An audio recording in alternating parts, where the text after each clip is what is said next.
Good evening. আশা করি তোমরা সবাই ভালো আছো, আমিও ভালো আছি। আমি এখন থেকে ভিডিওটা স্টার্ট করলাম। আর এখন সন্ধ্যা হয়ে গেছে, সন্ধ্যাবাতি দেব। তার আগে একটা শাড়ি পরে নিলাম, দেখো। আর একটুখানি আমি মন্দিরে পুজোতে যাব, তাই জন্য শাড়িটা পরলাম। চলো সন্ধ্যাবাতি কীভাবে দিচ্ছি তোমরা সেটা দেখতে থাকো। চলো।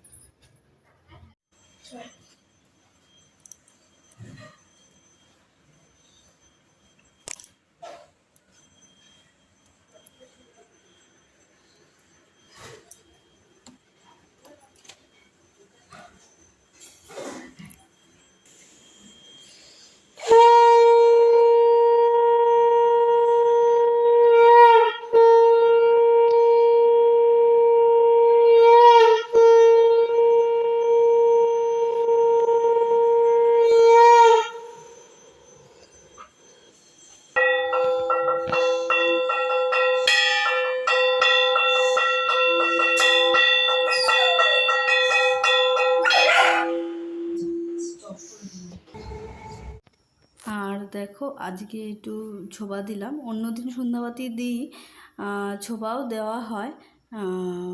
পড়ানো মানে থাকে বলে তাড়াতাড়ি করে আমি দিয়ে পড়াতে বসে যাই, তাই তোমাদের সঙ্গে আর দেখানো হয় না।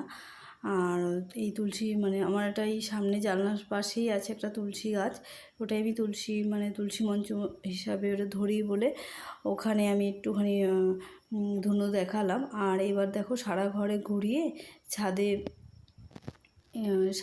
গিয়ে একটু ঘুরিয়ে নিয়ে আসবো, মানে ঘরের আশেপাশে সব জায়গায় একটু ঘুরিয়ে নিচ্ছি। আর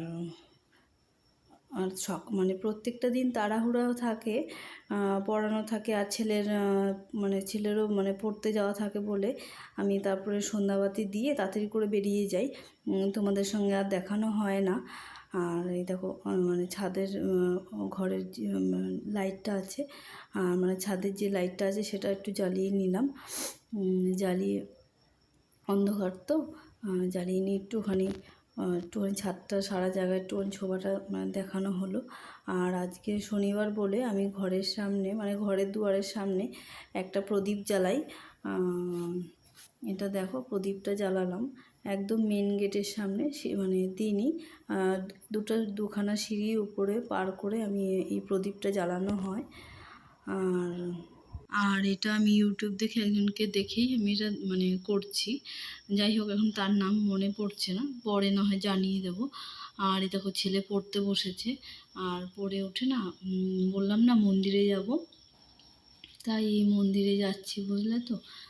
আর ছেলে তো বায়না ধরেছে যে মা একটু কিছু খাবো, আমি বলছি ঠিক আছে চলো আগে পুজোটা দিই, দেখি কি নেওয়া যায়, তারপরে আগে পুজোটা তো দেওয়া হোক। দেখো বড় ঠাকুরের মন্দিরে আসলাম, বাবার কাছে একটু ধূপ ধুনো ধরালাম, ছেলেই ধূপকাঠি মোমবাতি একটু ঘুরিয়ে নিই, আমিও প্রণাম করে নিয়েছি। আর এই দেখো বাজার থেকে এইগুলো নিয়ে এসেছি, দেখো। এই দেখো বললাম মন্দিরে পুজো দিতে গেছি, আর আসার সময় একটু চিকেন নিয়ে এসছে, আর একটু পকোড়া খাবে বলে তাই একটু পকোড়া করে দিই। আর এই দেখো খেলা দেখছি, খেলা দেখবে আর পকোড়া খাবে, তাই জন্য নিয়ে আসলাম পকোড়া করে দিয়ে। আর আমার হাজব্যান্ডও আসছে, মানে বর চলে এসছে কাজ থেকে, অফিস থেকে। চলো দেখাতে যাই কি কি করছে। আর দেখো দেখো চিকেন নিয়ে চলে এসেছি অল্প করে, বেশি আনিনি, অল্পই এনেছি। আর যেহেতু পকোড়া খাবে, আর সকালে যে তরকারি আছে তরকারি তো আছেই, সেটা রয়েছে। আর বললাম যে কালকে সানডে আছে, কালকে খাবে না, আজকেই খাবে। এই দেখো এখান থেকে আবার দুধ চা একটু করে নিলাম তিনজনের জন্য, যেহেতু বর এসছে। আর আবার চপও নিয়ে এসেছিলো সে, যাই হোক চপ মুড়ি খাওয়া হলো আর চা টিফিন করা হলো, তখন ওই 7:30 মতন বাজে। আর এই দেখো পকোড়াতে কী কী দিচ্ছি বলো তো। এই দেখো একটা মানে গন্ধরাজ লেবু নিয়েছি, আর হচ্ছে ধনে পাতা, একটু আদা কুচি করে নিয়েছি, আর রসুন কুচি করে নিয়েছি, আর একটা ডিম দেবো, আর একটুখানি দেখো চালের গুঁড়ো দেবো, আর একটু কর্নফ্লাওয়ার, আর হচ্ছে গোলমরিচের গুঁড়ো, এসব দিয়ে। আর তার মধ্যে আবার একটা চিজও নিয়ে এসছে, আবার একটু চিজ ঘষে দিচ্ছে, বলছে কি একটু চিজ দিয়ে দিই মা। আর এই দেখো মাংসটা ম্যারিনেট করে রেখে দিলাম। আর এই দেখো একটুখানি এবার পকোড়া করে নিচ্ছি, গরম গরম খেয়ে নেবে।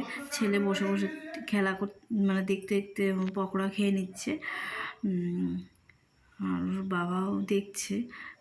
কিন্তু দেখো আমরা রাতের ডিনারটা না এবার সেরে নেবো, কারণ অনেকটা রাত হয়ে যাচ্ছে।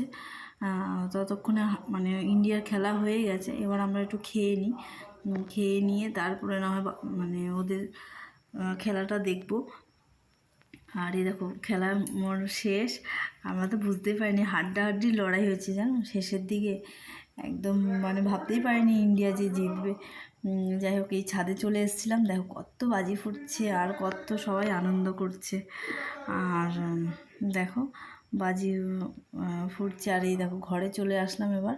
এই দেখো রোহিত শর্মার হাতে যখন কাপটা দেবে, আমার ছেলে তো মানে চিৎকার করছে পুরো, বলছে মা আমি ক্রিকেট খেলা শিখবো, আমি ক্রিকেট খেলা শিখবো। আমি ঠিক আছে দেখা যাক। কিন্তু ও ফুটবলই খেলা শেখে, ও এখন মানে ক্রিকেটের প্রতি ভীষণ নেশা হয়ে গেছে, যে ক্রিকেট শিখবে। আর দেখো ওরাও বেশ আনন্দ করছে, ভালোই লাগছে। আর দেখো এখান দিয়ে আমার বর আবার ইন্ডিয়ার ফ্ল্যাগ মানে সে বেলকনিতে টানিয়ে দিয়েছে। টাটা, গুড নাইট সবাই।